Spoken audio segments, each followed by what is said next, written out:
మరి పూజారి గారు పూజను ప్రారంభిద్దామా? ఓం శుక్లాంబరధరం విష్ణుం శశవర్ణం చతుర్భుజం ప్రసన్నవదనం ధ్యాయే సర్వవిఘ్నోపశాంతయే. ఓం గణానాం త్వా గణపతిం అవామహే కవిం కవీనాం ఉపమస్రవస్తమం జ్యేష్ఠరాజం బ్రహ్మణాం బ్రహ్మణస్పత ఆనశృణ్వన్నోదవిశ్చేదసాదనం సర్వమంగళమాంగళ్యే శివే సర్వార్థసాధకే శరణ్యే త్ర్యంబకే దేవీ నారాయణీ నమోస్తుతే. దీపరాజాయ నమః. దీపం కృత్వా మా దీపారాజన చేద్దామా? శుక్లాంబరధరం విష్ణుం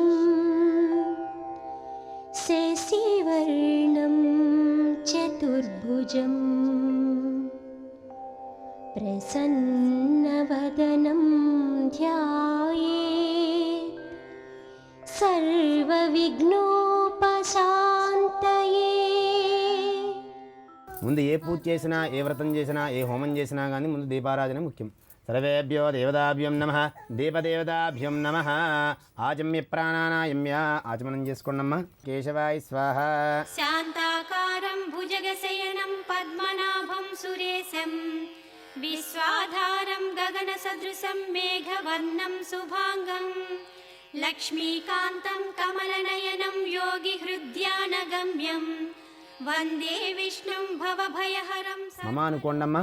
కొంచెం నీళ్ళు సంప్రోక్షణ చేసుకోండి. అపవిత్ర విత్రోవా ద్రవావస్త్రాంగతో వివహ యస్మృత్ పుండరీకాకుం సభాభ్యాభ్యంతర శుచి. 2 అక్షింతలు తీసుకొని మమ అనుకోండి. శుభాభ్యాం శుభే శోభనే ముహూర్తే ద్వితీయాం శ్వేతరః కల్పే వైవశ్వతమన్వంతరే కలియుగే ప్రథమపాదే జంబోద్వీపే భరతవర్షే భరతఖండే మేరోర్దక్షిణదిగ్భాగే కృష్ణా గోదావర్యోర్मध्ये సమస్తదేవతా బ్రాహ్మణ హరిహరదేవతా సన్నిధానేన అస్మిన్ వర్తమాన వ్యవహారక చాంద్రమానేన స్వస్య శ్రీ ధృముగనామ సంవత్సరే దక్షిణాయనే ఆశ్వీజమాసే శుక్లపక్షే శుభదిదౌ షష్ట్యాం తిథౌ శుభవాసరే శుభనక్షత్రే శుభయోగే శుభకరణే ఏవంగన విశేషాయాం శుభదిదౌ శ్రీమాన్ శ్రీమతః గోత్రోద్భవస్య. అమ్మ గోత్రం కౌండిన్యస్య గోత్రస్య సంధ్యాలక్ష్మీనామధేయస్య సహకుటుంబస్య శ్రీమాన్ శ్రీమతః శివగోత్రోద్భవస్య అవంతికానామ్నీం సహకుటుంబస్య దమాంధ్రస్య భ్రాతృకస్య. అస్మాకనుకోండమ్మ.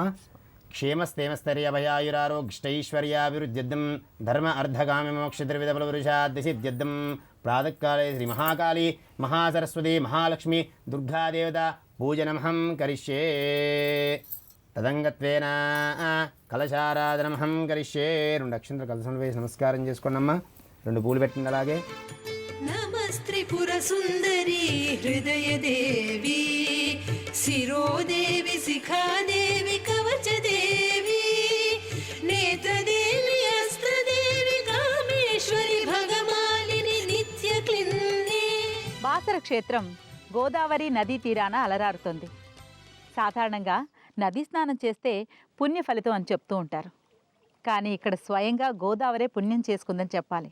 ఎందుకంటే ఈ గోదావరి నుండే ఇసుకను తీసుకెళ్ళి వ్యాస మహర్షి అమ్మవారి మూర్తిని మలిచారు. భక్తులు గోదావరిలో పావన స్నానం ఆచరించి దేహశుద్ధి ఆత్మశుద్ధితో వెళ్ళి అమ్మవారిని దర్శించుకుంటారు. తుషారహార ధవళా యా శుభ్రవస్త్రాన్వితా యా వీణాం వరదండమండితకరా యా శ్వేత పద్మాసనా యా బ్రహ్మాచ్యుత శంకర ప్రభృతిభిర్దేవై సదా పూజితా సామాన్ పాతు సరస్వతీ. గోదావరి తీరాన విలసిల్లుతున్న క్షేత్రం బాసర. గోదావరి తీరాన పాత శివాలయం ఒకటి ఉంది. ఈ ఆలయ నిర్మాణ కాలం, స్థల పురాణం తెలిపే చారిత్రక ఆధారాలు లేవు. కానీ ఇక్కడి శివలింగం స్వయంభుగా వెలిసిందని స్థానికుల కథనం. గోదావరిలో స్నానమాచరించిన భక్తులు ఈ శివలింగ దర్శనం చేసుకుని శ్రీ జ్ఞాన సరస్వతి ఆలయాన్ని సందర్శిస్తారు. గోదావరి నుండి 1 కిలోమీటర్ దూరంలో ప్రధాన ఆలయం నెలకొని ఉంది. భవద్భవ్యభూతేశ్వరం భూతనాథం శివం శంకరం శంభుమీశానమీడే గళేరుండమాలం తనౌ సర్పజాలం మహాకాలకాలం గణేశాదిపాలం జటాజూట గంగోత్తరంగై విశిష్యం శివం శంకరం శంభుమీశానమీడే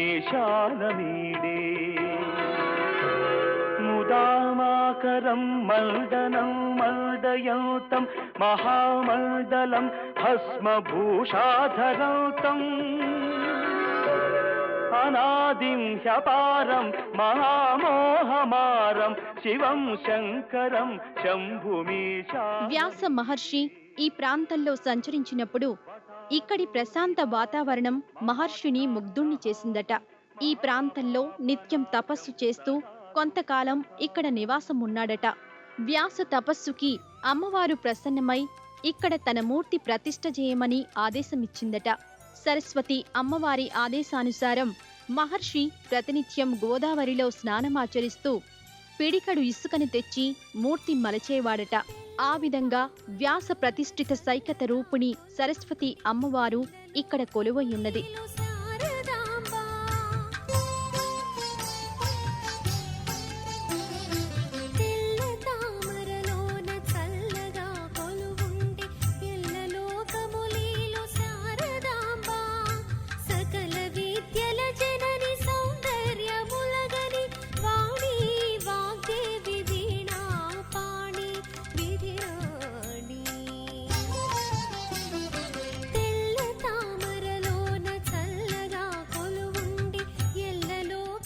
సువిశాల ఆవరణలో అందంగా నిర్మింపజేసిన ఆలయం భక్తులను భక్తి పారవస్యానికి లోను చేస్తుంది. శ్వేతవర్ణంలో కట్టడం, పసిడి శోభతో శిఖరం అన్ని సందర్శకులను విశేషంగా ఆకర్షిస్తాయి. చెట్టుపైన సరస్వతి మూర్తి నయనానందకరంగా గోచరిస్తుంది.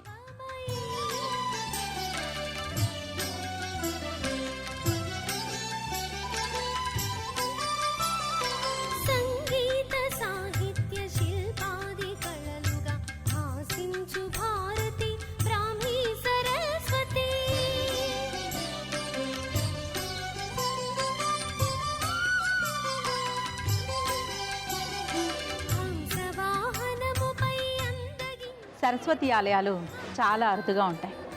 సరస్వతి క్షేత్రం అంటే మన రాష్ట్రంలో బాసర ఒకటి. శ్రీ జ్ఞాన సరస్వతి అమ్మవారి మహిమలు విశ్వవ్యాప్తి చెంది భక్తజనగోటి అమ్మ దర్శనానికి తరలి వస్తున్నారు. అమ్మవారి కృపకు పాత్రలవుతున్నారు.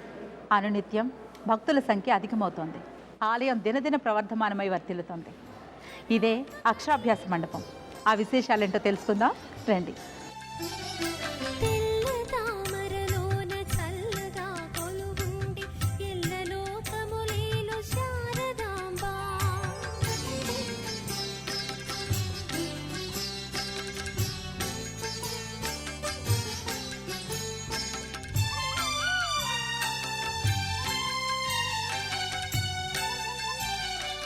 సరస్వతి నమస్తుభ్యం వరదే కామరూపిణి విద్యారంభం కరిష్యామి సిద్ధిర్భవతు మే సదా. సరస్వతీదేవికి నమస్కరిస్తూ సరస్వతి సన్నిధానంలో ఓనమాల దిద్దితే పిల్లలకు విద్యాబుద్ధులు వస్తాయని మనం నమ్ముతాం కదండి. ఆ నమ్మకంతోటే భక్తులు చిన్నారులకు ఇక్కడ అక్షరాభ్యాసం చేయిస్తారు. సరస్వతి కటాక్షం ఉంటే చాలండి, జీవితంలో అన్నీ సమకూరుతాయి.